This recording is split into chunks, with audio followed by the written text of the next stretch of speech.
Johnny Fontana, Half Amazing Discussions. And today we are going to talk about the reason why I left federal government employment for active duty. All right.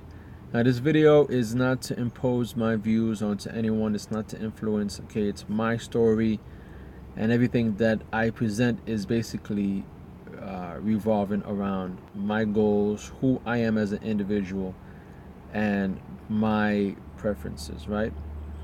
So as you may know, just to give you some pre-context, I'm prior service, Marine Corps, did active duty, then I did a whole bunch of things, right?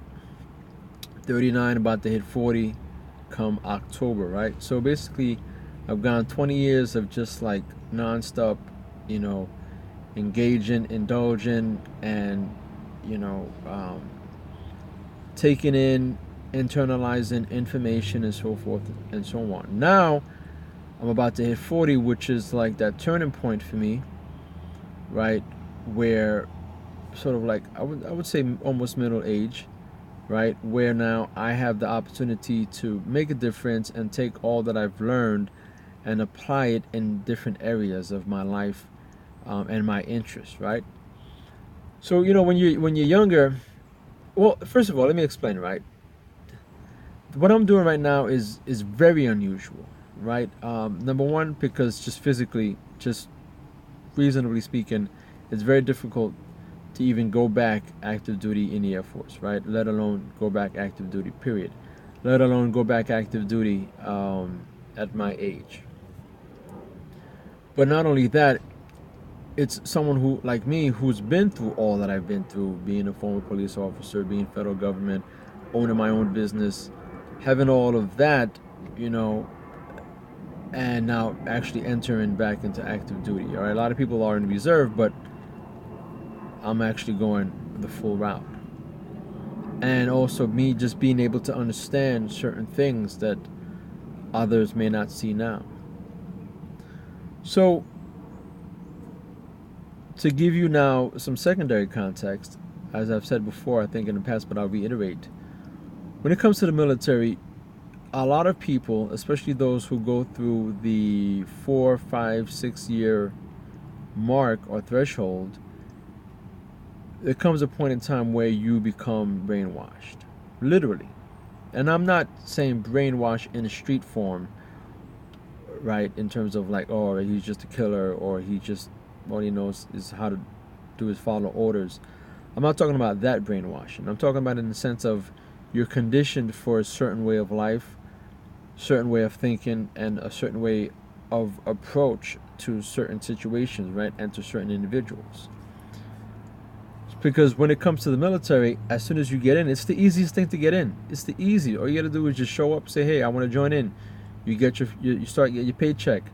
As soon as boot camp arrives, you're participating in all kind of activities in order, to accomplish a mission. The first step is being able to, you know, get your PT scores, this, that, and third, awards. Everything is okay. Leader that. It's just a sense of mission, sense of accomplishment. Always reaching for something, right? Once you're done, you graduate. Okay, everyone's looking for that. Then you go into your tech school or to your vocational school. Again, reward. PT reward for that. Everything is just show up, work hard, and you get rewarded while you're getting paid, right? And you're having a good time. You're having fun with people that you relate to. Then you go to your next duty station. Again, same thing. You get promoted. You get, special duty, special this, special that. Now, obviously, I guess it's more beneficial to those who actually know how to work the system. If you're just in it because it's like, oh man, I had nothing to do and I'm just in there, and while you're in there, you're not really demonstrating effort, it's not really your thing, then yeah, you're not going to be one of those types.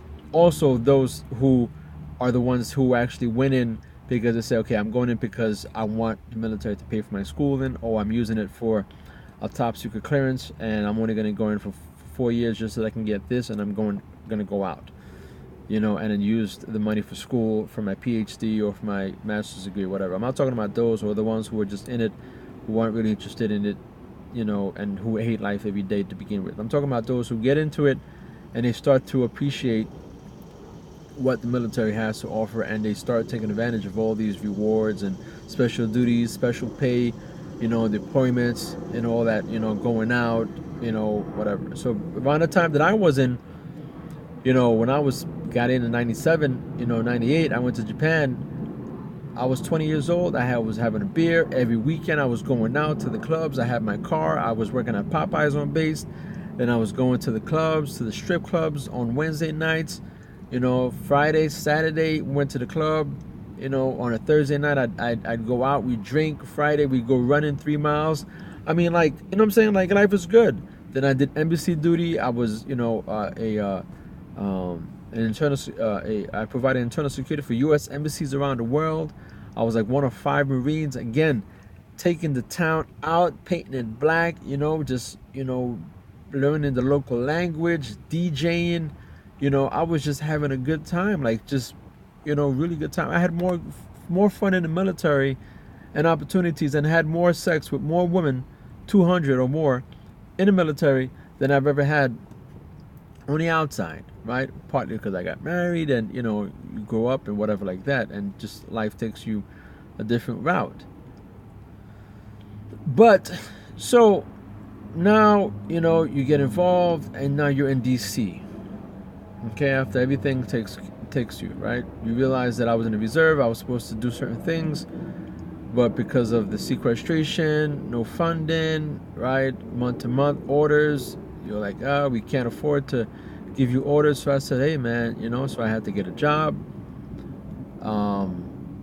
Because at the time I was going to school, so I had to decide, am I going to continue to go to school, or go to on the job training with the military after school. This is when I went to the reserves, and I knew that I was gonna be able to leave Florida and do on the job training for 7 months. I'd be under active duty pay, be able to move myself and my family, because the military would pay everything, right, for me to move to like a place like New Jersey, where I can do the active duty on the job training for 7 months, and while I'm there I can get a job with the government. But that fell through because there was no money because of the sequestration. That's when right where the government was about to shut down. So I was like, listen, I gotta get hired. I gotta put my application in USA Jobs. So I learned that, got a job in DC. And within 2 months I was there, and I transferred reserve. But then you realize, man, like, you're in DC, you're sort of like living in a bubble. Everyone is GS this, GS that. Like everyone is just climbing, trying to network and this, and it's so funny to see, like, everyone, no matter what position they are at, what level of pay they're at, they're always on USA Jobs looking for that next step, which is again similar to the military, right? Always looking for the new duty station, new special duty, special pay, special this, special that. So you become to that point where now you just are always looking for something new, something special, and you can't stay in one place, for a long time, because you just continuously on the go, on the move. You get that bug. So which has happened to me. After being here for 4 years, I get an opportunity to go and do active duty stints, with the reserve, 8 months at a time, 7 months, 6 months at a time, a few of those. Then now, for some reason, you're able to get involved in the different, activities with the active duty and so forth and so on. And so now afterwards, you're high speed, low drag, and you're like, man, like, I'm about to leave this, right? PT every day, commander's call, mission accomplishment, job, work, late hours, and then you come to federal job where you just get flatlined, and you're working with people that some may be, prior service veterans, but they've been out of the game for so long that it's just like, you can't even deal with them. You can't even speak the same language. and everyone's, older because they've been there for years, 20 years, 30 years. Um, and you're like, man, like I can't deal with it. And but then you look at the time when you are with, your peers, right, on active duty, and there's so much that you relate to. But anyway, so for me now, right, here's the reason why I actually left. The reason why is because I found a way, right? I'm like, man, things are not all that good right now, even for the federal government. With my particular agency, they're cutting back 4,000 people in the workforce. They're restructuring the programs. By June 30th, 2017, the all the government heads have to provide to the White House a plan of reprogramming, restructuring, and how to cut back, significantly on their workforce. So obviously, for my department, it's like 4,000 people that are have to be, re, reserviced and restructured in order to be able to provide that, or be able to come up with that plan, right? And to be able to whatever. So what the point that I'm trying to make is that I see this, right, and I'm like, and I'm looking at the options that I have, and I'm like, man, like if I go Air Force active, I have all of these benefits. Okay, not only it's not even so much about the money, but it's just the leisure, because I know how to work the system, right, to my benefit, right? Getting promoted, being amongst peers, being amongst people that I can mentor based on all my experiences. Because I love PT. I love, what I'm saying, mentoring the young airmen. I love being around other bosses. I love shitty bosses. I love when things are not going bad, right? And then you talk about it, and you have to find a way to, find a solution. That's just because that's that brainwashing, right? Even though it sucks, right? Then you all talk crap, but at the end of the day, it's just part of it. Like, and then so I thrive on that. I thrive on being able to, take advantage of LA being 4 hours away on the weekends, where I can go DJ, once a month or twice a month, where I can take my family. We can go to San Diego, we can go to Utah, we can go to Las Vegas, we can go, anywhere. We can take a flight to Europe. I have an opportunity also now for my family to give back to my wife, who's been with me for 13 years now. We've been married 13 years. Come August, no problems, and she hasn't bothered me one time about her going back Europe to see her family. She's only going back once, but she doesn't bother me.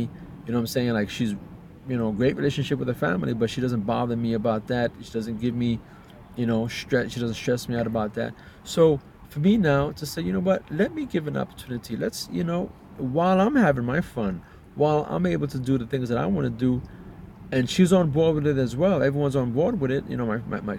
My kids, they're excited. They get to be in better schools. They get to be, amongst different, children, because they're still young, and I can go to Europe, expose my kids to, Europe, like I was, give my children that opportunity, on the military dime, and provide, my wife the opportunity to be closer to her family, which is sort of like my thank you, my give back. You see what I'm saying to you? All while, like, I'm able to save money, I'm able to make money doing what I do, because I'm not using just the military as a single source of income. I have different sources of income: DJing, consulting, still a personal trainer. I'm using all these. I'm volunteering, different places. So for me, it's more than just a job. It's more than just having fun. It's everything combined. Like, I really thrive on this. I really thrive on moving to different locations. And I'm lucky because I have a wife or supporter who is in line with everything that I do. You see what I'm saying to you? Like, she thinks the same way that I do. You know, every time I say, yeah, let's do this, she's like, yeah, let's do that. You know, so I really don't have a problem. And that's one of the better things that I have going for me. You see what I'm saying to you? And she's in a situation where she can leave here and she can go wherever to the next place and she can get a job, a good paying job. You see what I'm saying to you? And along with that paying job, we get benefits. You know, I'm staying at hotels for, you know, for like $35 a night. I'm talking about Ritz, you know, Marriott, you know. So I'm fortunate in that sense. But again, it was strategic, being able to place ourselves in these positions based on previous experiences, pitfalls, mistakes, and now learning from these things, right?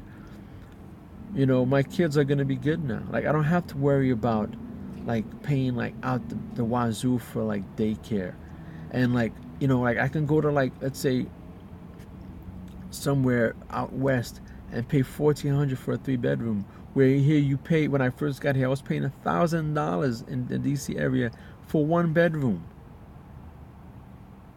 You know what I'm saying to you? Like, it's just ridiculous. So, no, I'm saying a 1 bedroom, renting a room out of someone's home. I'm not talking about 1 bedroom apartment. I'm talking about 1 bedroom room I was renting. You know what I'm saying? Paying $1,000. And it wasn't even my place. I was, so trust me, man, like it sucks. You know, now I have an opportunity to, you know, we're looking at homes, 3 bedroom homes, 4 bedroom homes. You know what I'm saying, that I can rent out, you know? Not only that, I came out the military, man, and I squandered my credit, went out and bought all this kind of stuff, right? I even lost my secret clearance because, you know, I had all these bills. But now I'm sitting at a 750 right now. Because of all the hard work, all the mistakes that I've done, I've learned and I've worked through it. And I've had mentors who've helped me, who you know, believed in me, and they fought for me, you know. And obviously I was able to you know, come out on a positive light. Or in a positive light, or however you say that freaking sentence. But I was able to come out well, right? And be able to thank them for their support, for their belief in me, right? So this is not about me in the sense of, like, you know, me having a sense of superiority. It's not that. I'm just explaining that everyone is different. Everyone has their own individual needs and so forth. And some people say, oh, you're getting out the government. But you don't understand. Like, I'm getting out the government to go into a situation where it benefits me, where I'll be able to travel, where I'll be able to do different things with my family, create experiences, right? Make more money than I've ever been able to make ever, because I know how to use the system now. You see what I'm saying to you? And not only that, I'm only 39. I can stay in the middle. I can go active for another 10 years. Do that, right? Travel the world, do all that stuff. You know, become a recruiter, or become a MTI, right? Or a military instructor. You know, for another 5 years, whatever. Get out, go back into the reserve, and hop into the federal government again, if I so choose to. But that's not what my plan. My plan is to actually own businesses afterwards. But this right here is going to give me an opportunity to be able to focus, keep my family safe, while I'm able to focus on other things and build for the future, build wealth. You see what I'm saying to you? Now that my credit is clean, I can now do things wisely, right? It's no longer about just going to a job anymore, man.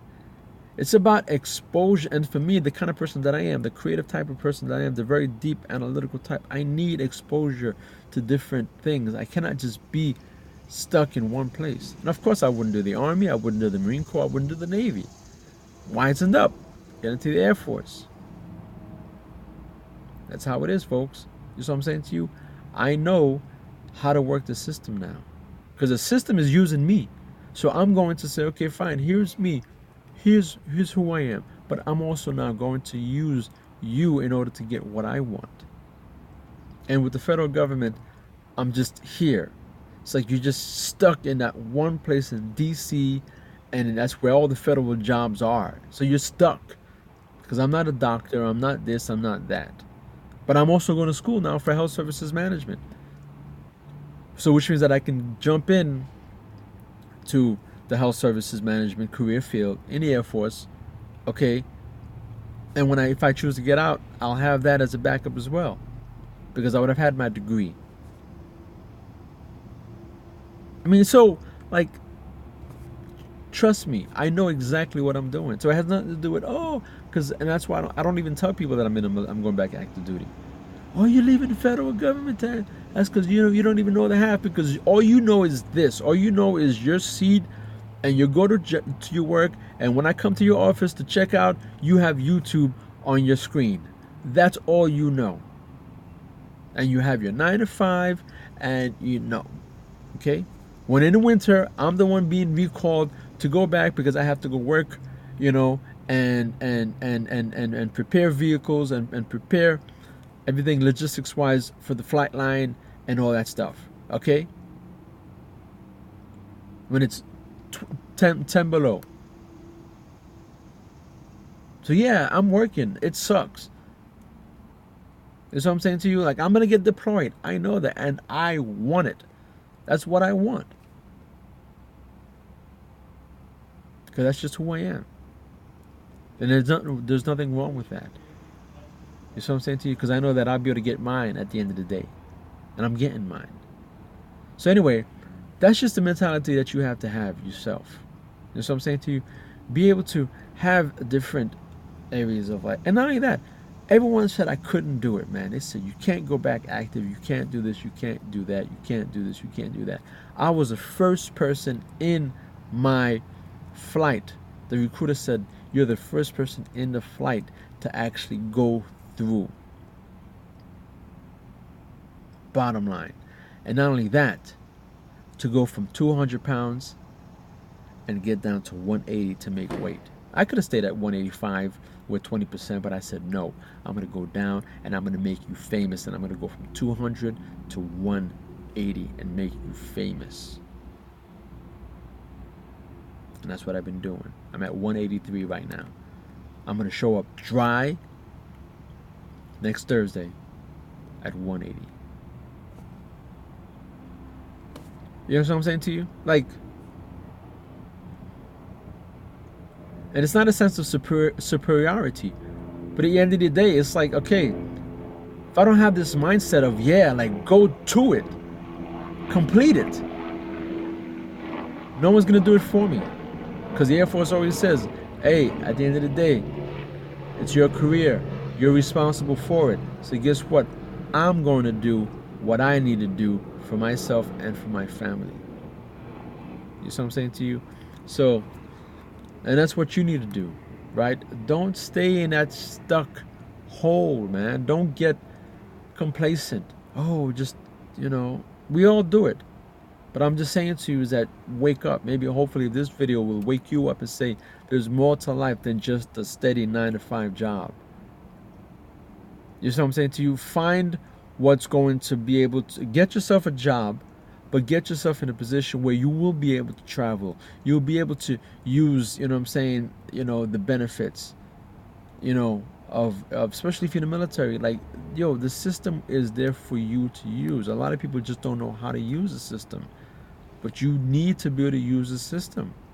And as you get older, you realize it. When you got kids, you see what I'm saying to you? Like, right now, like, again, federal government, I have Mondays off because of alternate work schedule. They took away 10 hours of overtime from me. That's $250 a paycheck they took away. That's a car payment. You see what I'm saying to you? Now I have to find another way to make that money. That's $500 a month that they took away from me.